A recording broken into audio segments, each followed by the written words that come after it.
औज़ुबिल्लाहिमिनश्शैतानिर्रजीम बिस्मिल्लाहिर्रहमानिर्रहीम। अस्सलाम वालेकुम। उम्मीद करती हूँ अल्लाह ताला से कि आप लोग बिल्कुल ठीक ठाक होंगे, अपने घरों में खुश और आबाद और ईमान की भरपूर हालत में होंगे। आपके कुछ सवालात है कि हम इस्तग़फ़ार पढ़ रहे हैं, हमारे साथ मिरेकल नहीं हो रहे, हम इस्तग़फ़ार कैसे पढ़ें, कितनी तादाद में पढ़ें, किस टाइम पढ़ें। तो इस्तग़फ़ार जब हम पढ़ते हैं तो हमारी मग़फ़िरत हो जाती है, यानी कि हम गुनाहों से आहिस्ता आहिस्ता पाक होने लगते हैं। जब हम गुनाहों से पाक होने लगते हैं तो अल्लाह ताला के इनामात और अल्लाह ताला में मग़फ़िरत हमारी हो जाती है, हमारे गुनाह माफ़ हो जाते हैं और उसके बदले में अल्लाह ताला हम पर इनामात बरसना शुरू कर देते हैं। इस्तग़फ़ार के लिए बेहतरीन औक़ात कौन से हैं? इस्तग़फ़ार को हर टाइम खुला पढ़ना चाहिए। तादाद कितनी होनी चाहिए?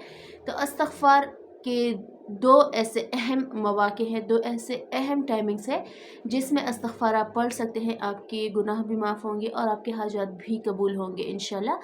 अल्लाह रब्बुल इज़्ज़त हम वो पाक ज़ात है, वो पाक और ऊंची बादशाहत वाली ज़ात है कि उसके सामने अगर आप एक दफ़ा भी बोलोगे कि अल्लाह मुझे माफ़ कर दे, हालांकि हम कितने ही गुनाहगार क्यों ना हो, तो वो फ़ौरन से पहले हमें माफ़ कर देता है, क्योंकि उसको अपने बंदों से मोहब्बत ही इतनी है। दूसरी बात आती है कि इस्तग़फ़ार हमें कब पढ़ना चाहिए। दो टाइमिंग्स मैं आपको बताऊंगी, लेकिन उसमें आपको गौर व फिक्र करना पड़ेगा कि कहीं आप किसी को धोखा तो नहीं दे रहे, क्योंकि आप गुनाह की माफ़ी भी मांग रहे हैं, झूठ भी बोल रहे हैं, धोखा भी दे रहे हैं, ग़ीबत भी कर रहे हैं, यानी कि गुनाह भी कर रहे हैं, तौबा भी मांग रहे हैं, तौबा भी कर रहे हैं, गुनाह करते हैं फिर तौबा करते हैं, गुनाह करते हैं फिर तौबा करते हैं। तो अल्लाह ताला फरमाता है कि मुझे ऐसी तौबा की कोई ज़रूरत नहीं। हाँ, अगर तुम सच्चे तौबागार बनो, सादिकीन में से बनो, परहेज़गारी बनो, मुत्तकियों में से बनो, तो इंशाअल्लाह अल्लाह ताला हमारे गुनाह माफ़ कर देंगे और इसके बदले हमें जन्नत अता करेंगे इंशाअल्लाह। पहला, जब भी आपसे गुनाह सरज़द होता है, कहीं भी भूले चूक में हो या कहीं आप इंटेंशनली अनइंटेंशनली कोई गुनाह आपसे सरज़द हो गया, गुनाह बड़ा हो या छोटा हो, गुनाह की नेचर पर डिपेंड करता है कि गुनाह की नेचर ऐसी है कि वो हमारे नेकियों को भी साथ साथ डुबो देती है। तो जब भी आप गुनाह करें तो फ़ौरन से इस्तग़फ़ार शुरू कर दें, अल्लाह ताला से माफ़ी शुरू कर दें। और जब हम गुनाह करते हैं तो एक दफ़ा सुबहान अल्लाह पढ़ना या अस्तग़फ़िरुल्लाह भी हमारी सोच से बढ़कर नेकी है, यानी कि बहुत बड़ी नेकी है। आप चाहे तो एक दफ़ा इस्तग़फ़ार कर ले, 10 दफ़ा कर ले, 100 दफ़ा, यानी कि एक तस्बीह कर ले। दूसरा टाइम है जिसमें अल्लाह ताला ने बहुत बरकत रखी है, बहुत बरकत रखी है, और ख़ुद अल्लाह ताला भी फरमाते हैं कि इस टाइम मुझसे मांगो, मैं हर वो चीज़ तुम्हें दूंगा जो तुम्हारे मुंह से निकलती है, हर वो चीज़, हर तुम्हारे गुनाह माफ़ करूँगा, तुम्हारी रिज़्क़ में फ़राख़ी करूँगा। तहज्जुद से, या जो लोग तहज्जुद के लिए नहीं उठ पाते, वो फजर से लेकर फजर का जो टाइमिंग होता है, यानी कि तहज्जुद के बाद और फजर से पहले जो दरमियान का टाइम होता है, आप जल्दी ना भी उठे, बेशक अजान हो जाए फजर की नमाज के लिए उठे। अल्लाह ताला ने फरमाया है, आप सल्लल्लाहु अलैहि वसल्लम की हदीस का मफ़हूम है कि अल्लाह ताला ने उस टाइम में बरकत रखी है, उस टाइम हमारा रिज़्क़ आता है फ़रिश्तों के हाथों। और अल्लाह ताला ने जैसे नमाज का हुक्म दिया है, उसी नमाज़ों को उन्हीं टाइम पे पढ़ना है हमें, ना कि ये नहीं कि ज़ोहर की नमाज़ फ़जर पे पढ़ ले, फ़जर की हम इशा को पढ़ ले। तो वैसे ही इबादत का टाइम है, वैसे ही हमारे लिए अस्कार का टाइम है।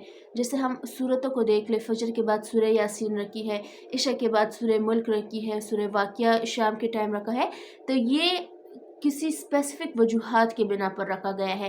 वैसे ही अगर हम अस्कार की बात कर ले तो सुबह के टाइम अगर हम ज़िक्र करेंगे तो वह बहुत बेहतरीन टाइम है, बहुत बरकत वाला टाइम है, और अल्लाह ताला ने फरमाया है कि वो कबूलियत वाला टाइम है। जो बंदे सुबह के टाइम सोते रहते हैं वो अल्लाह ताला की रहमत से, अल्लाह ताला की बरकत से महरूम हो जाते हैं, और जो रिज़्क़ फ़रिश्ते लेके आते हैं, जो बंदा सो रहा होता है उनको उनके मुंह पे मारा जाता है वो रिज़्क़। और जो बंदा नमाज पढ़ के ज़िक्र अस्कार में मशगूल होता है तो अल्लाह ताला बशारत देता है ऐसे लोगों की कि खुशखबरी हो तुम्हारे लिए। कुछ लोग जो होते हैं मुत्तकीन के लिए, उनको जन्नत की बशारत दी जाती है। तो हमें भी चाहिए कि उस टाइम से बरकत से फ़ायदा उठाए जो अल्लाह ताला उनके नबी सल्लल्लाहु अलैहि वसल्लम ने फरमाया है। दूसरा, अगर हम गिनती की बात कर ले तो हदीस से साबित है कि आप सल्लल्लाहु अलैहि वसल्लम 70 से 100 के दरमियान किया करते थे। और उसके बाद अगर मैं आपसे कहूँ कि इंसान की लाइफ की कोई गारंटी नहीं है कब वो कैसे वफ़ात पाता है, कैसे किस हालत में, तो उससे पहले चाहिए कि हमें हर दम हर पल अपने अल्लाह से माफ़ी तलब करती रहनी चाहिए। खैर नेकी की बात फैलाना चाहिए, नेकी के काम में सबसे पहले अपना हाथ डालना चाहिए, क्योंकि यही कुछ चीज़ें होती हैं जो हमारे लिए ज़िंदगी जब हमारी ख़त्म होती है, यानी कि मौत के बाद हमारे किताब बंद हो जाता है, मगर दरख्त लगाना, जैसे मस्जिद में बन रही है उसमें मदद करवाना, कोई वाटर कूलर रख दे, कोई पानी का बंदोबस्त कर दे किसी रास्ते में, तो ये जो कुछ चीज़ें हैं ये हमारे लिए सदक़े जारिया बन सकती है।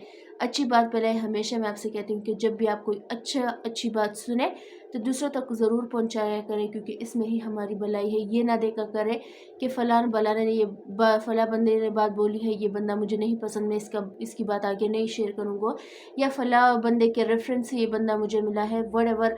अच्छी बात होती है, दीन की बात होती है। अल्लाह ताला की रज़ा के लिए सबको माफ़ किया करें हर पल हर दम, क्योंकि जब आप माफ़ करते हैं तो अल्लाह ताला भी आपको माफ़ कर देते हैं। जब आप अल्लाह के बंदों को माफ़ करते हैं, दूसरों को इज़्ज़त दीजिए, खुशी दीजिए, अल्लाह ताला आपको इज़्ज़त देंगे और खुश रखेंगे। अपना ढेर सारा ख्याल रखिएगा, मुझे भी दुआ में याद रखिएगा। इंशाल्लाह कल मिलती हूँ आपसे।